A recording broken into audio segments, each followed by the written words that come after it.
बात करेंगे name plate विवाद की, जिस पर एसटी हसन का विवादित बोल सामने आया है। धर्म पूछने का फैसला आतंकवादी जैसा। एसटी हसन कह रहे हैं इनमें और आतंकियों में कोई फर्क नहीं है, मुसलमानों से धर्म पूछना आतंकवाद है। पहलगाम में धर्म पूछकर मारा गया था, धर्म पूछने वाले भी आतंकी हैं। देश के दुश्मनों से मिले हुए लोग हैं जो देश के अंदर शांति नहीं चाहते, जो हिंदू मुसलमान करके यहाँ की आबादी को बांटना चाहते हैं और आबादी बढ़ने के बाद देश कमजोर हो।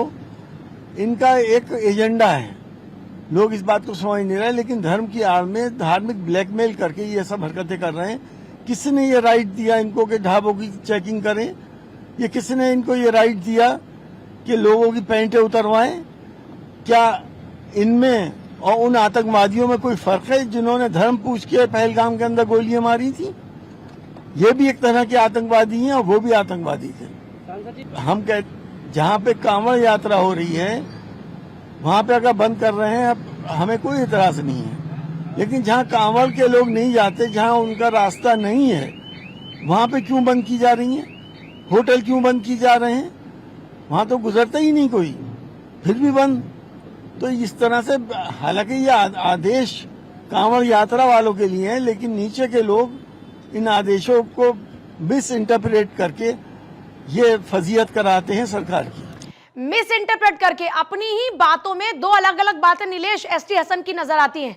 वो कहते हैं कि नीचे के लोग इंटरप्रेट गलत करते हैं और उसके बाद सरकार की इमेज खराब होती है, लेकिन दूसरी तरफ और ये भी कह रहे हैं कि जो धर्म पूछने वाले जैसे पहलगाम में वो आतंकी थे, ये भी आतंकी हैं। अपनी ही बात में लगता है कहीं कंफ्यूज हो गए एसटी हसन।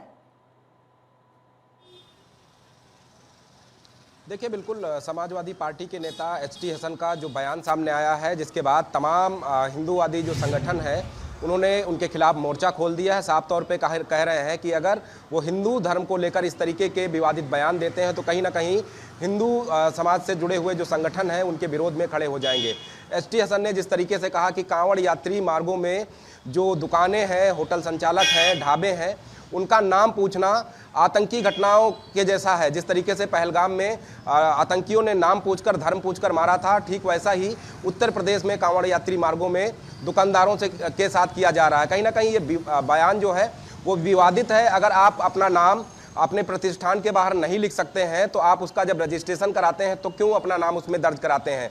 कई सवाल हैं जो जनता भी उनसे जानना चाहती है कि अगर आप अपना प्रतिष्ठान चला रहे हैं, मान लीजिए किसी कांवड़ यात्रा मार्ग में माँ वैष्णो के नाम से ढाबा है और जब उस पर आप भुगतान ऑनलाइन करते हैं तो उसका संचालक कोई इमरान, सलमान या अब्दुल जैसा व्यक्ति निकलता है, जहाँ पर यह संभावनाएं बढ़ जाती हैं कि क्या शुद्ध शाकाहारी भोजन वहां पर मिलेगा या फिर वहां पर भी जो है नॉनवेज एक साथ बनाया जाता है। तो उन तमाम बातों का ख्याल रखने के लिए उत्तर प्रदेश सरकार ने एडवाइजरी जारी की थी कि कांवड़ यात्रा मार्गों में शराब की दुकानें हटाई जाएं, साथ ही साथ कांवड़ यात्रा मार्गों में जो खुले में मीट मछली बेचते हैं उन दुकानों को भी वहां से हटाया जाए।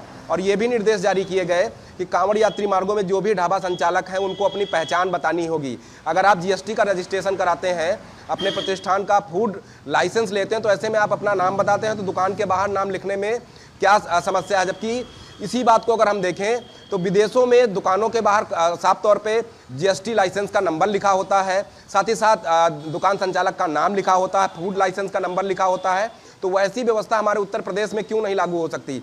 उन तमाम चीज़ों को लेकर सरकार ने ये व्यवस्थाएं की। हाल ही की अगर हम बात कर लें तो बकरीद के त्यौहार पर भी उत्तर प्रदेश के मुख्यमंत्री योगी आदित्यनाथ ने निर्देश दिए थे कि सभी जगहों पर व्यापक इंतजाम किए जाए, बिजली पानी की समस्या किसी भी नमाजी को ना हो। और साथ ही साथ ये भी कहा गया कि मस्जिदों के आसपास जो है साफ सफाई की व्यापक प्रबंध किए जाएं। तो अपने आप में ये बताता है कि किस तरीके से उत्तर प्रदेश सरकार सभी धर्मों को सम्मान करते हुए जो है उत्तर प्रदेश में व्यवस्थाओं को धरातल पर लागू करती है। लेकिन उसके बावजूद समाजवादी पार्टी के नेता एसटी हसन जैसे जो ये विवादित बयान देते हैं कि ये इस तरीके से नाम पूछना, धर्म पूछना अपने आप में जो है आतंकी घटनाओं जैसा है, तो अपने आप में ये कहा जा सकता है कि जिस तरीके से ये विवादित बयान है उसके बाद कहीं ना कहीं उत्तर प्रदेश के तमाम जनपदों में एसटी हसन के खिलाफ हिंदूवादी संगठनों की तरफ से मुकदमे भी दर्ज कराए जा सकते हैं। लेकिन जिस तरीके से ये बयान आया है, शुक्रिया आपका फिलहाल पूरी जानकारी के लिए।